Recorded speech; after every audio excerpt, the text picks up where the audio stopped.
जय हिंद students, class 10th introduction to trigonometry त्रिकोणमिति का परिचय। हालांकि आपको हो चुका है इससे परिचय क्लास 9th में, लेकिन यहाँ पर अब एक नए सिरे से हम इसकी बात करेंगे। हाँ देखो, इंग्लिश में कहते हैं ट्रिगोनोमेट्री। हाँ यहाँ लिख दूँ मैं एक बार। हाँ ट्रिगोनोमेट्री थोड़ा तोड़ के लिख दिया। हाँ और हिंदी में कहते हैं बेटा त्रिकोण मिति।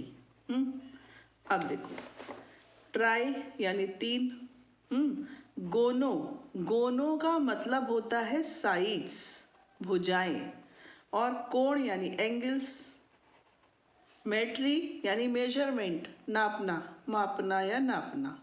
मिति यानी मापन करना। ठीक, अब इंग्लिश में कहते हैं तीन साइड्स का मेजरमेंट और हिंदी में कहते हैं तीन कोणों का मेजरमेंट। तो बात तो वही है, क्योंकि एक त्रिभुज में तीन कोण होते हैं और तीन ही भुजाएं होती हैं। तो इंग्लिश में साइड्स के बारे में बोल दिया है, उनके जो नाम आ रहा है ट्रिग्नोमेट्री में, और इंग्लिश हिंदी में कोण के बारे में। तो बात वही है।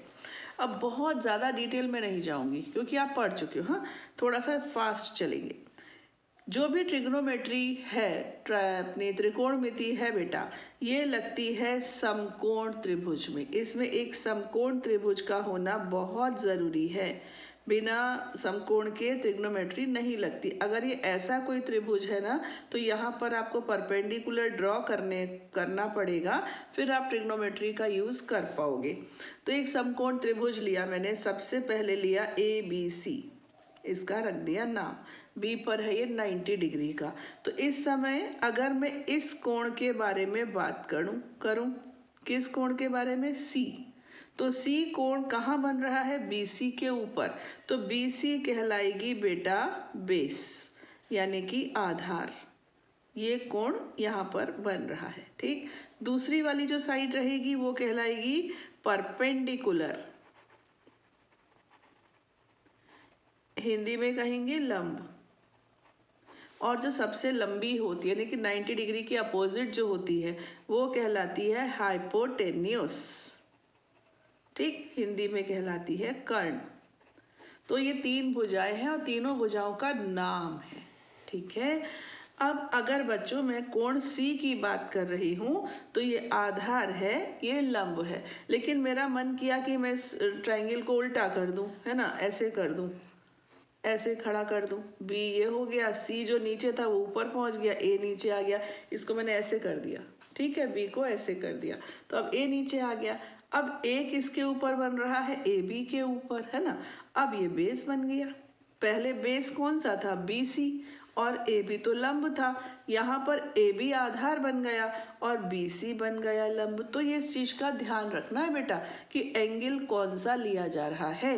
अगर ए लेंगे तो ये बेस, ये परपेंडिकुलर, और सी लेंगे तो ये बेस और ये परपेंडिकुलर। तो जो वर्टेक्स के नाम होते हैं ना, उनको हम ले लेते हैं। कहाँ ले लेते हैं अभी बताते हैं। ठीक है, कभी कभी क्या करते हैं, इसका जो मेजरमेंट होता है कि कितने डिग्री का है, 30 डिग्री, 35 डिग्री, 40 डिग्री, 45 डिग्री, कई बार डिग्री में जो दिया रहता है वो लेते हैं। नहीं तो कई बार एक ग्रीक लेटर है बेटा, थीटा। ग्रीक यानी ग्रीस में ये इनकी उसमें वर्णमाला में आता है, alpha beta gamma delta theta beta, बहुत सारे आते हैं। तो इस तरीके से ये थीटा वहाँ का एक शब्द है, अक्षर है, उसको भी हम कोण के लिए यूज़ करते हैं। अब कुल मिलाकर अगर मैं परपेंडिकुलर का पी ले लूँ, बेस का बी ले लूँ, और हाइपोटेन्यूस का एच, ये तीन नाम ले लिए मैंने, पी बी एच। तो इनको अगर मैं आपसे कहूँ कि कितनी तरह से अरेंज कर सकते हो, तो क्या होगा? देखो, आप ऐसे कर सकते हो कि पी अपॉन बी लिख दो, है ना। ऐसे भी लिख सकते हो कि बी अपॉन पी लिख दो। फिर इन दोनों में भी ले सकते हो कि बी अपॉन एच ले लो, या फिर एच अपॉन बी ले लो, ये भी हो सकता है। और ये हो सकता है कि P और H में ले लो, यानी या तो P अपॉन एच ले लो या फिर H अपॉन पी। तो ये क्या आ गए बेटा? ये 6 चीज़ें क्या आ गई? ये आ गए रेशोज, यानी कि अनुपात। ठीक है, तीन इनकी भुजाएं थी, उनके ये रेशोज आ गए, अनुपात आ गए। ठीक है, अब ये जो अनुपात है ना 6, इनका हर एक का कुछ ना कुछ नाम है। कुछ ना कुछ नाम है। ठीक, अब इसका नाम है टेन थीटा, इसको कहते हैं कॉट थीटा, ये है कॉस, ये है सेक, ये है साइन, ये है कॉसेक। अब मुझे तो याद है, आपको कैसे याद करवाया जाए? इसके लिए एक बड़ी फनी सी राइम है, देखो। सोना चांदी तोले, याद करवा रही हूँ। सोना चांदी तोले, पंडित बद्री प्रसाद, उल्टा लिख दिया। पंडित, ये बद्री बी है, ये प्रसाद, पंडित बद्री प्रसाद हर हर भोले। सोना चांदी तोले, पंडित बद्री प्रसाद हर हर भोले। आप कहोगे ये क्या है बाबा? देखो, ये है साइन थीटा, ये थीटा है तो ये साइन थीटा, इसको कहते हैं कॉस थीटा, इसको कहते हैं टेन थीटा। ठीक है, साइन थीटा होता है perpendicular upon hypotenuse, cos theta होता है बेस अपॉन हाइपोटेन्यूज, और टेन थीटा होता है परपेंडिकुलर अपॉन बेस। ठीक, कई बार कुछ चीज़ों को याद करने के लिए सहारे की ज़रूरत पड़ती है, लेकिन मुझे याद है मुझे कोई ज़रूरत नहीं पड़ी थी, मैंने तो वैसे ही याद कर लिया था। ये है लंब बटे कर्ण, ये है आधार बटे कर्ण, और ये है लंब बटे आधार।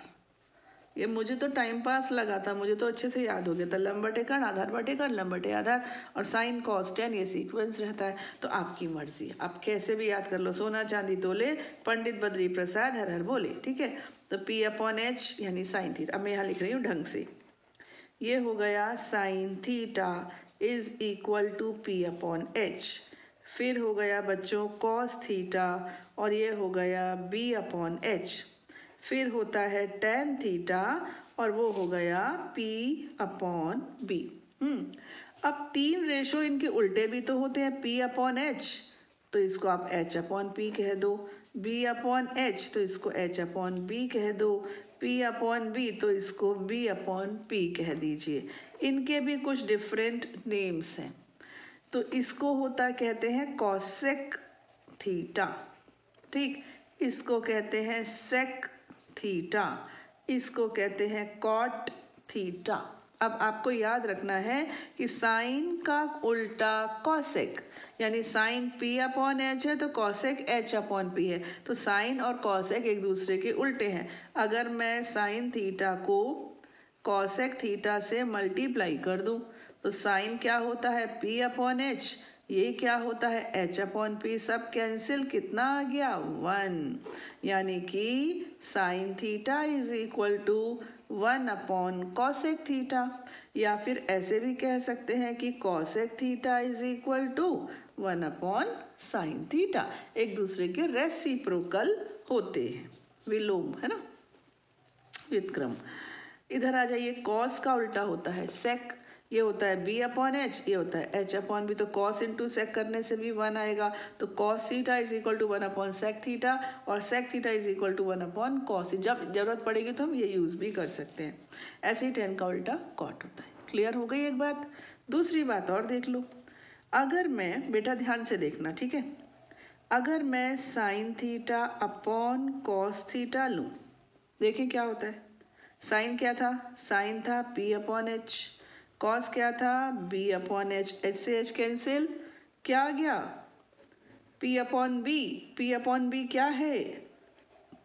Tan theta. तो ट्रिग्नोमेट्री का पहला फॉर्मूला, स्वागत है आपका पहले फॉर्मूले का, और वो है tan theta is equal to sine theta upon cos theta.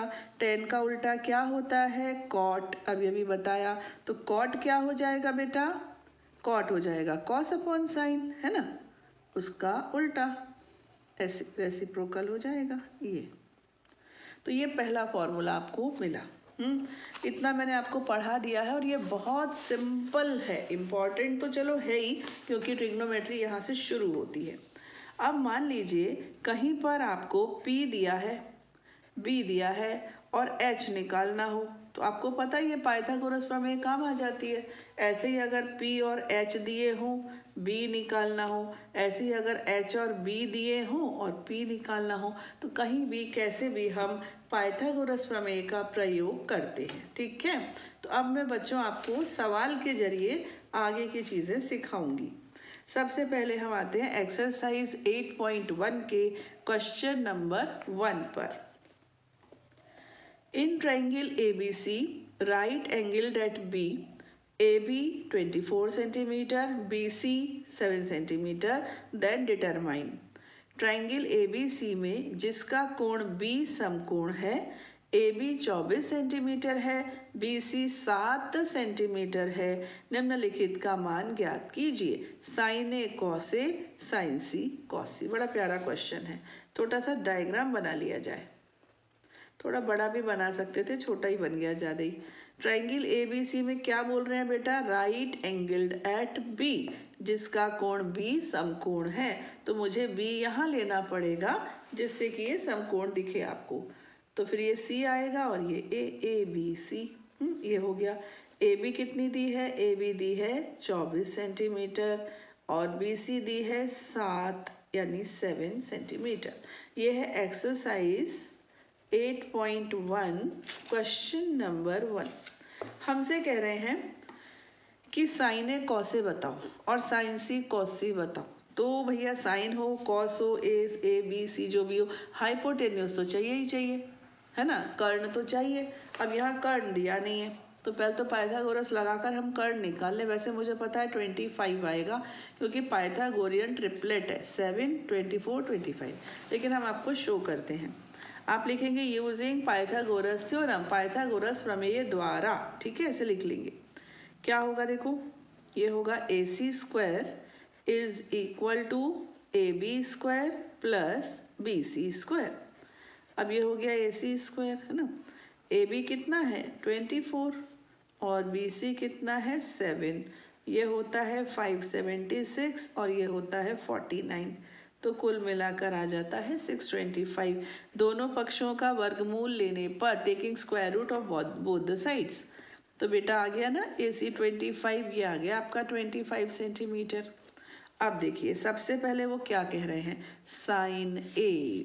देखो ध्यान से, सबसे पहले बोल रहे हैं साइन ए, यानी कि ए एंगल जहां बन रहा है वो बेस कहलाएगा, आधार। और ये लंब है, ध्यान से ए एंगल की बात हो रही है, तो ए एंगल तो ए बी के ऊपर बन रहा है, ए बी बन गई आधार। अब मुझे बताइए साइन का फॉर्मूला क्या होता है? अभी आपको बताया साइन थीटा होता है लंब बटे कर्ण, यानी कि परपेंडिकुलर अपॉन बेस, यही परपेंडिकुलर अपॉन हाइपोटेन्यूस, यही सीखा अभी। अब बताओ अगर कोण ए लिया जाए, ये वाला कोण, तो आधार तो ए बी है, तो लंब क्या हुआ फिर? BC हुआ कि नहीं हुआ? तो साइन ए बराबर BC upon AC, perpendicular upon hypotenuse, लंब बटे कर्ण।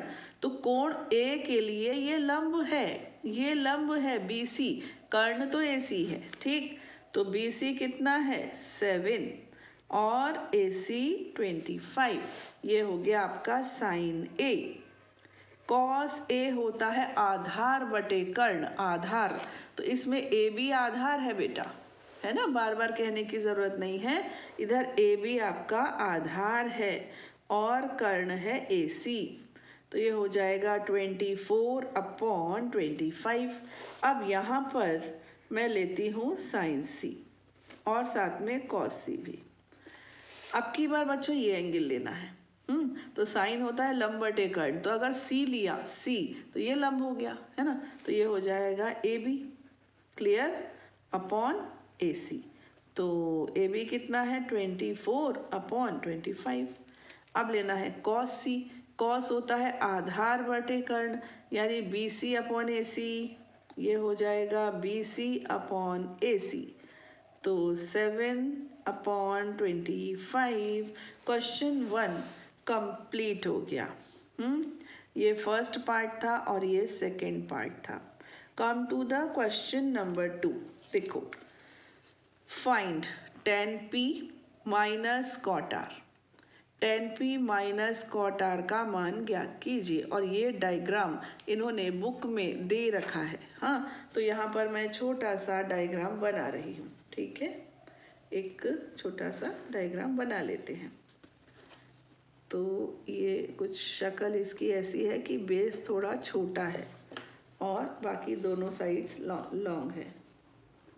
तो ऐसे बना लिया, क्लियर, ऐसे। ठीक है, इसका नाम है P, Q and R। Now you have to find, अच्छा ये 12 है, लिख दूँ 12 और ये 13। बेस गिवन नहीं है तो बेस निकालते हैं। और चाहिए क्या, 10p माइनस कॉट आर। चलो यहाँ लिख लेते हैं 10p माइनस कॉट आर। चलो सबसे पहले तो बेस निकाला जाए। यहाँ लिखेंगे हम यूजिंग पाइथागोरस थ्योरम, यानी कि पाइथा प्रमेय द्वारा, पाइथागोरस प्रमेय द्वारा। ठीक है, तो ये क्या हो जाएगा, P R square is equal to P Q square plus Q R square. P R is 13, P Q is 12, Q R you have to find. So 169 minus 144 is equal to QR square. That means QR square is equal to 25. That means QR is equal to 5. ये आ गई है 5 centimetre. चलिए अब देखते हैं क्या चाहिए हमको। पहले चाहिए 10p। तो हम पहले रफ में लिख लें कि tan थीटा क्या था। ये था परपेंडिकुलर अपॉन बेस, यानी कि लंब बटे आधार। अब देखो P, तो ये रहा बेटा P, यहाँ वाला कोण ये, तो ये आधार बन गया, ये बेस बन गया ये, और ये परपेंडिकुलर है लंब, तो ये लंब है, ये आधार है। तो 10p हो जाएगा QR अपॉन PQ, लंब बटे आधार। तो QR कितना है 5 और PQ कितना है 12। क्लियर। अब मुझे चाहिए कॉट आर। कॉट आर, अब तो आर तो ये है, ये रहा। पहले मैं यहाँ लिख लूँ कॉट क्या होता है। कॉट होता है बेस अपॉन परपेंडिकुलर, यानी कि tan का उल्टा। tan है P अपॉन B, तो कॉट होगा B अपॉन P। क्लियर। अब आ जाओ R। तो B क्या है, B यानी बेस। R के लिए तो ये बेस है और ये परपेंडिकुलर है, और ये होता क्या है बेस अपॉन परपेंडिकुलर, यानी कि QR अपॉन PQ। ये हो जाएगा, ये भी हो जाएगा QR अपॉन PQ, यानी कि 5 अपॉन 12। ओके, आपको क्या मालूम करना था, आपको 10p minus cot R, 10p minus cot R. और चांस की बात है कि दोनों एक जैसे आ गए, यानी कि आंसर आ गया 0। ठीक है, तो बड़े स्वीट से सवाल थे अभी जो दो हमने किए, और इनके सहारे आप पूरी एक्सरसाइज स्वयं भी कर सकते हो। काफ़ी सरल है, और पता है जब हम खुद करते हैं और हमको सवाल आ जाता है तो उस कॉन्फिडेंस को कोई तोड़ ही नहीं सकता। ट्राई कीजिएगा। ठीक है, मिलते हैं अपने नेक्स्ट वीडियो में। टिल देन, जय हिंद।